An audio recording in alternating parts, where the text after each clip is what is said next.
In today's video, we are doing a little combination style video where I do a little DIY, do it yourself, and maybe check out a couple of new tools that I've been looking for a reason to buy. I'm currently on vacation, and as anybody in the trades knows, when you're on vacation, that's when you spend time fixing your stuff instead of other people's stuff. So a couple of weeks ago, this here switch, not this switch, this is the replacement one, but the switch that controls the fan that's in the middle of this room and half an outlet over there, the little nubby broke off of the thing and it needs to be replaced. So that gave me an opportunity to check out two tools that I've been kind of eyeballing, wondering how they work and if they work.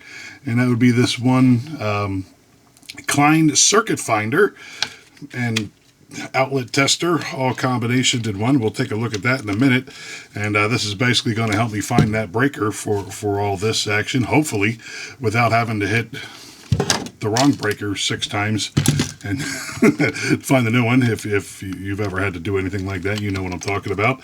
And yeah, it gives me an opportunity to check out this here Klein switch plate screwdriver. Kind of goofy. I seen it and I kind of wanted it, so that's why I bought it. But yeah, so let's take a quick look down, and then we'll get to replacing this switch. So not incredibly too much to see here. This is basically a circuit breaker sniffer, I guess is something we could call this thing. Comes in 2 parts. This would plug into your outlet, and this is the actual receiver that you would run across your circuit breakers. Now, the part that you plug into your outlet, kind of a combination deal here.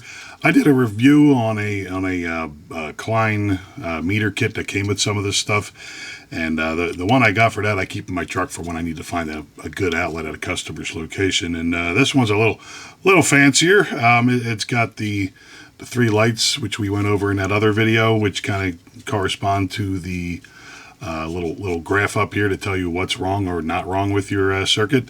This one has a GFI tester, so you would plug it in and hit the button, pops a GFI. Your GFI is working correctly, and it also has some sort of signal transmitter that this guy would pick up.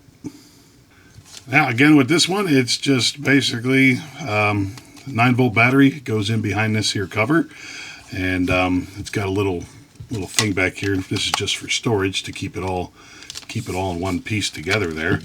And yeah, you just kind of push the button and hold it, and it turns on. And when you get close to the signal in your circuit breaker box, let's turn that off because that's noisy.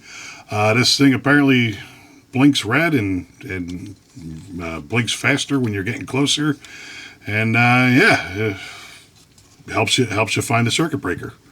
Now, my old method of doing this was just to plug a radio into the wall or the outlet that I wanted to shut off, and you just hit random circuit breakers until you find the one you want, and then you know it's the one you want because the radio turns off. But yeah, maybe this will save me a little bit of hassle and not having to worry about TV shutting off while my family's home watching TV and I get yelled at for interrupting programs.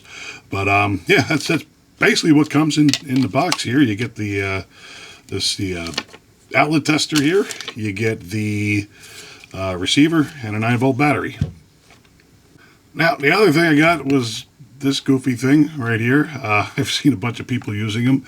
It's just basically, I mean, from a mechanic's point of view, it would be a speed wrench, but for a screwdriver, and it is for doing outlet plate covers, I guess, is what I've only ever seen people do it for. It's got a little protective tip. We don't need that anymore. And you just kind of put it on there and you give it a twist and makes quick work of it without having to use a power tool. Kind of goofy, but like I said, it's just one of those things I just kind of wanted to check out. So let's go over to the wall outlet. We'll plug this guy in over there, so we got a place for the transmitter to do whatever the heck it's doing. We'll go to the circuit breaker box and see if we can find the correct circuit breaker to turn off, and then we'll replace the light switch.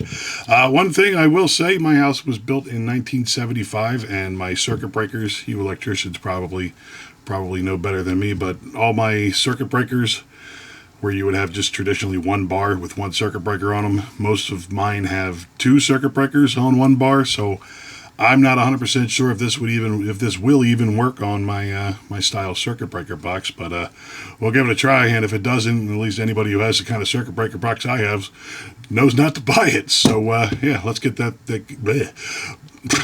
those words were hard. Let's get going. Well, all right. Here's the thing: push and hold to turn it on, and now it's on. It also has a reset button on here, and I think that's if you start getting a goofy signal, it'll recalibrate it. So let's go ahead and do that. I know from past experience of doing stuff in the house, these breakers are all for the back of the house where all the bedrooms are. So let's give it a whirl.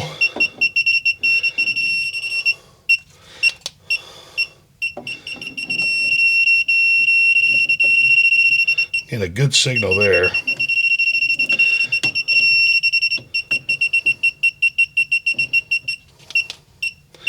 Resetted it. Yeah, it's definitely on this bar right here. So I don't know, eeny, meeny, miny, mo, one of the two. Let's hit that and check it. And yeah, that was the right one. I got lucky. So now that it's off, I shouldn't get any signal, which I don't.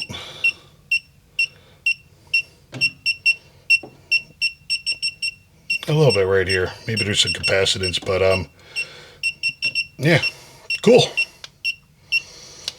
All right, let's start off with this goofy thing. There's actually a mirror right here, so you can see my pretty face while I work.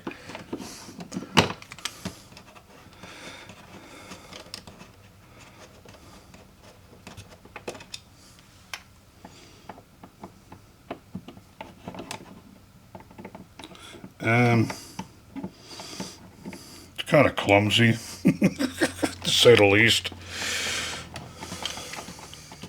All right, let's remove the switch.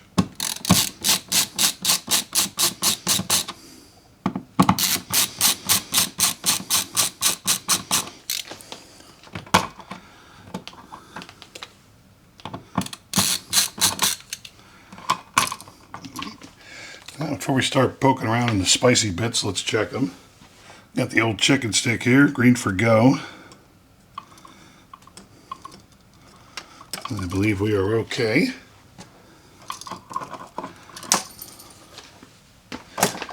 Let's take the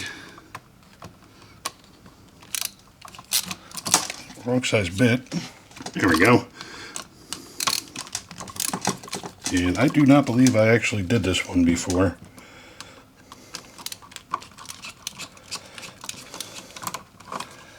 Just by the way it's wired up. Yeah. Alright, cool. So let's start off with the red wire. I'll try to refine that loop a little bit.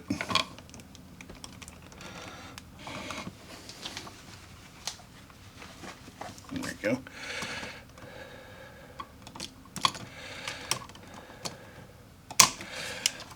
Close that loop a little bit. You always kind of want that loop too to be going in the direction that the screw is going to be turning, so it doesn't try to unscrew, doesn't try to back itself out. All right, then we got to put the black wires on.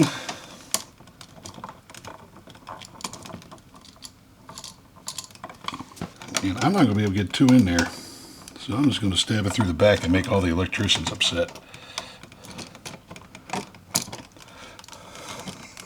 There you go. That had to have triggered somebody. Screw, screw, screw.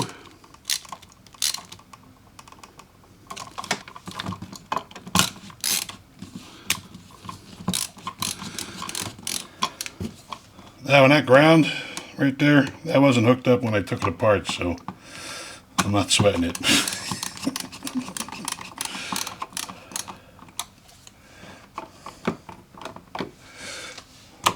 Alright, that's off. Let's hit the breaker and see if sparks come flying out. Alright, let's turn the switch on. Again, no sparks. and the light works. Awesome. Yeah, just gotta put the cover plate back on. Somewhat straight.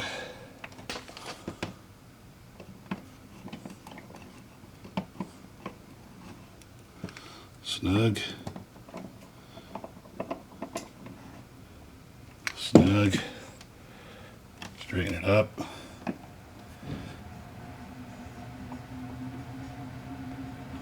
Make the lines nice and parallel there for the flathead screws. There we go. So, there we go. That is the Klein ET310 circuit finder. I don't know, seems to work as advertised. I can't really see much wrong with the thing. I got a pretty dumb idea where I was thinking, oh, I could just go out with this thing and map all the circuits out in my house and mark them in the circuit breaker panel. And then I said, well, that's dumb because you have this thing now, so you don't need to do that. I don't know, just a thought. But, yeah, like I said, it seems to do what it's supposed to do. I mean, anytime I've ever had to hit one of those breakers, like I said earlier, you know how it is. You hit all of them until the last one, which is the one that you need to hit, and then everything's got to reboot and restart. As far as the little speed screwdriver thing, I don't know. Maybe, you know, once you kind of get a feel for the thing, and you know you got 30 plates to put on, maybe this would be helpful. I don't know. Maybe you electrician guys let me know after you're done telling me how bad I did of a job on that replacing that switch. I will say that this was definitely from the previous owner. I've owned this house for probably going on 17, 18 years now. And the guy who owned this house before me was cheap, very cheap. And everything he replaced in this house was like Home Depot landlord grade. And this is the cheapest switch you could buy at Home Depot. So, yeah, I wouldn't have put that on there. So I'm pretty sure that was an original one, not original to this. Well, maybe it was. Toll Brothers built my house, and they weren't any better at building houses back in the 70s and they are today. So that aside, but yeah, like I said, a little DIY project.